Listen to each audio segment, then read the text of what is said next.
Let's start off with a little activity. I want each of you here to look around you, smile at the people sitting next to you, and try to remember at least 10 faces. You don't need to say anything. Just make sure you've all seen 10 faces. Okay, great. Now what if I told you that of those 10 faces you've all just seen, at least one of them, if not more than one, is lesbian, gay, bisexual, transgender, queer, or questioning. Approximately 10% of the human population identifies as homosexual or bisexual, based on surveys conducted between 2011 and 2014. In fact, let's get one thing straight. Many of us over here are not. This means that wherever you go, if each of you knows at least 10 friends or family members, you almost definitely know someone who is LGBT, that is lesbian, gay, bisexual, or transgender, very, very well. Now, before we move on to explain why this 10% matters so much to the 100% we all belong to, let's overcome that little lump that forms in our throat the minute we hear some of these perfectly normal words. I'll have you all repeat after me. Lesbian. Lesbian. Gay. Gay. Bisexual. Bisexual. Transgender. Transgender. Queer. Queer. Okay, thank you. Now, the very first issue that I have faced while working towards better LGBT acceptance is this phrase. Why are you so concerned about gay people? India doesn't have gay people. Our schools don't have gay people. Our families don't have gay people. So why do you care? Of course, 10% of India's population is 125 million people. And that's more than 3 times the average population of an entire country. Yet the first time that I heard these terms was in the 7th grade. Don't do that, dude, it looks gay. Or, wow, your handwriting is really gay. We had no clue what the term meant, for I still can't see how one's handwriting could be homosexual, but we tossed the word around like it was more infectious than the Ebola virus. In 9th grade, as I became more engaged in current affairs and the world beyond my classroom windows, I learned that whatever this homosexuality was, my neighbors were too afraid to talk about it, my classmates hated it, and the politicians in my country said it came from the West like a disease.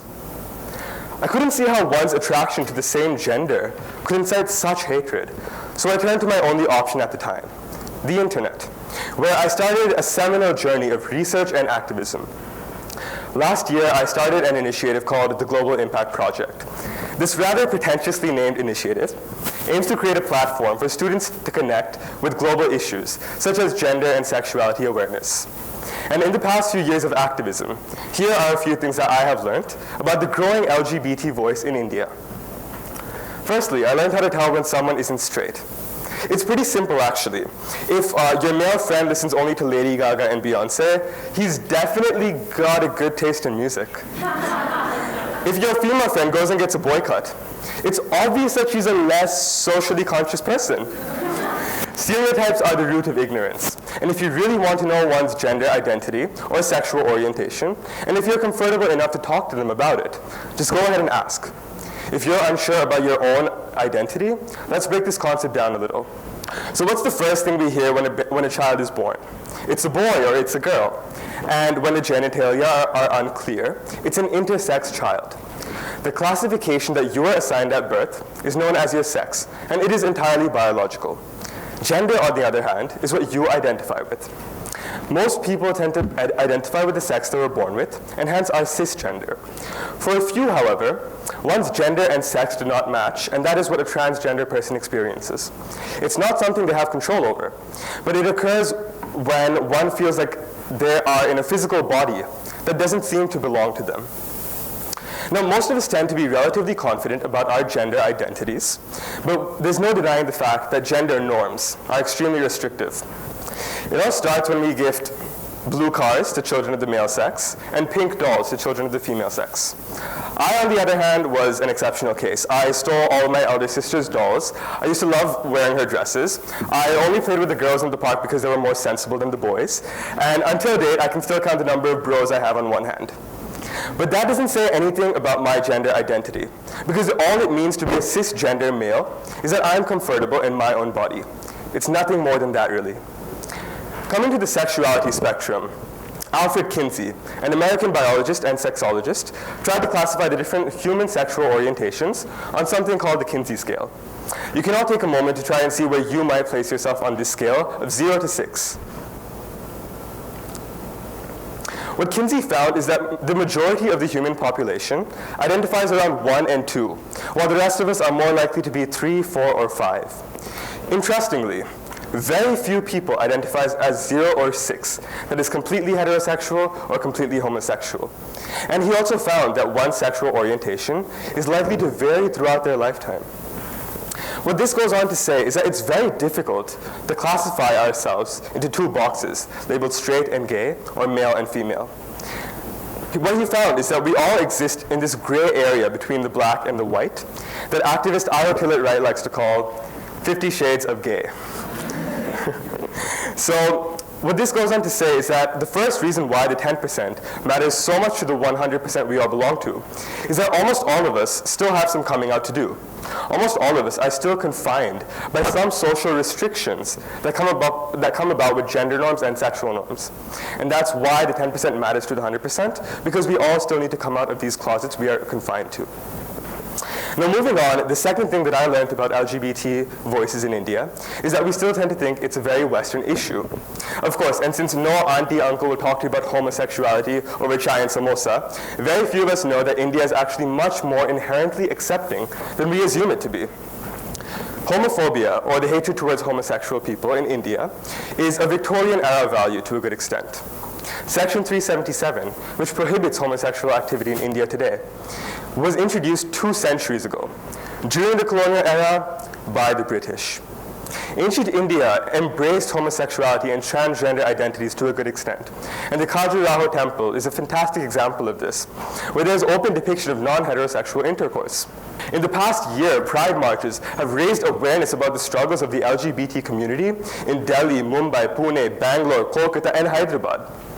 And what's more interesting is that media outlets have avidly expressed their support and their interest in the progressive sentiments of the community. Ladies and gentlemen, India is becoming the new hub for social activism. And now that you know how universal this cause is, let's take a look at the map of LGBT rights worldwide. 7 countries, 7 of them, still hold the death penalty for homosexuality, while countless others, including India, still label it as illegal. If this shocks you, I'm glad. If it disgusts you, I'm glad. Because this right here is how awareness induces sensitivity, and sensitivity induces tolerance. Last month, the Global Impact Project conducted something called the Social Awareness Week at Oak Ridge. The week of events saw the students of Oak Ridge attending events, speaker sessions, and presentations by organizations and campaigns, such as No Country for Women, CREA, and Breaking Barriers. The idea was simple. Schools are the centers for students' development, and it is in the classrooms and corridors of our schools that most of us tend to develop our unique identities as teenagers. If a gay student doesn't feel safe in their environment, they're not participating in all the activities they have the potential to excel in. That's one student who's not able to perform at their maximum ability, and there are countless others like this. Remember, 10% of the human population also means 10% of school students, and that's a lot of students. However, in this process of learning about these new taboo topics, which were quite interesting because for some students, it was the first time they had a sex education class where they weren't told something like, those are the male organs, those are the female organs, something mysterious happens that we can't tell you about, and then magically babies are born. And however, there were a few points that I noted during this week of events and all the activism that I have been a part of in the past year. It's the use of problematic phrases like this. I support the LGBT community. I think they're very normal, and they're also humans like we are. I mean, I don't identify with the community. You know, they're a different community altogether, but I support them. And in the process, we're creating the idea of we and them, as if this 10% of the LGBT population is not just a subset of the human population, but rather a completely separate, marginalized community altogether. But more specifically, I found that male students are so much more hesitant to present themselves as LGBT activists. When I was working for Social Awareness Week, I worked with a fantastic team of around 10 students, of which I noticed that only one of them was male, and that was me. And I couldn't help but ask myself, why was it as such? Why are male students today so hesitant to voice their opinions on gender and sexuality? But then I realized by asking myself the simple question that I'll ask you all right now. What do we tease male students when we suspect them of being gay? We call him effeminate. We tease the way he talks, we tease the way he walks, and we say he's basically just a girl. But what was ever wrong with being basically just a girl? So much of homophobia today against male students is still rooted in sexist, misogynistic mindsets, which tell you that a male student being like a girl is a male student being submissive, being weak. And we do it every day subconsciously. Every time we tease a male student for expressing emotion, for showing himself as sensitive, for crying, or for at any point of time appearing as weak or submissive, we're going on to say that male students cannot have any characteristics that are considered effeminate, and that if a student is homosexual, a male student is homosexual, then they're likely to have all these characteristics which are somehow negative. Yet on a hopeful note, coming to the final, most enduring lesson that I have learned as a rising LGBT youth activist, it's the story of coming out and speaking up about our personal issues and our personal stories. 4 years ago, I didn't know anyone who was gay. And although I knew that closets are for clothes, not for people, and so on and so forth, I felt like gay babies were only born in America, and that if I were gay, I would never be able to come out here in India. 2 years passed, and I was just waiting for some role model to come about, some face to show up, where I could be able to say, you know what, I'm not the only one who's going through whatever it is that I'm going through. That I'm not alone, and that there are other teenagers in my country who experience the struggles of gender and sexuality norms every single day. Those 2 years passed, and that role model never came to me. So I decided I would just have to become that role model. In December 2013, it started with a very simple step. I went to Facebook soon after Section 377 was reintroduced, and I typed a little status about how I thought it was absolutely ridiculous. I talked about my opinions on LGBT rights and why I thought we should start talking about it. I remember being so hesitant before pressing enter, but I'm just like, you know what, let's just go ahead and do this. We'll see what happens. And a few minutes later, I had a few people messaging me, telling me, you know what, thank you for talking about this issue. Thank you for finally speaking up and having some voice out there. Talk about what it means to be experiencing struggles, to be fighting for social acceptance and equal rights every single day. And then it went on from there as we started speaking up about more LGBT rights and issues in our country, in our schools, in our society. And more people came out of their closets, more people spoke up about their stories. And I thought that was the most important thing I did in the past 2 years. I thought, you know, I gave someone else the comfort to speak up by speaking up about my own stories. Yet I realize only now that what I was really doing over the past 2 years was something more important than just this. It was something of a larger magnitude, but it was also more subtle than I realized.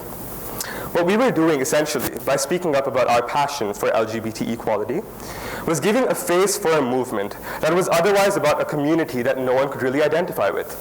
Until then, the LGBT cause was about a marginalized community that my friends and family members didn't have any personal connection to. The minute we started speaking up, it suddenly had a human presence around them. Suddenly, when people heard the term LGBT, they had a face they could see, and not just the stereotypical face that is portrayed by Bollywood today.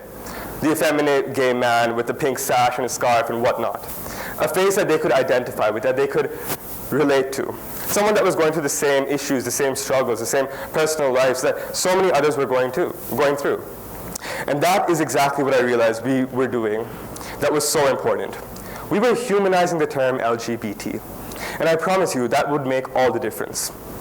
Today, the major issue is that we, in India, still do not have enough faces to identify the movement with. But as we start speaking up and coming out of our closets and talking about our own stories, we're giving others the courage to speak up about theirs and become a face for a movement that I know will take up a huge portion of our social life today. Now, my hope in this talk is that a couple of minutes, days, weeks, or even months after this talk, you'll hear the term LGBT, and you'll think of someone immediately. It might be you, it might be me, it might be anyone over here. But you'll have a face that you can identify the movement with. And suddenly it'll have a personal connection to you, a personal touch that wasn't there before. And your friends and your family members will be able to understand how relevant this issue is to all of us.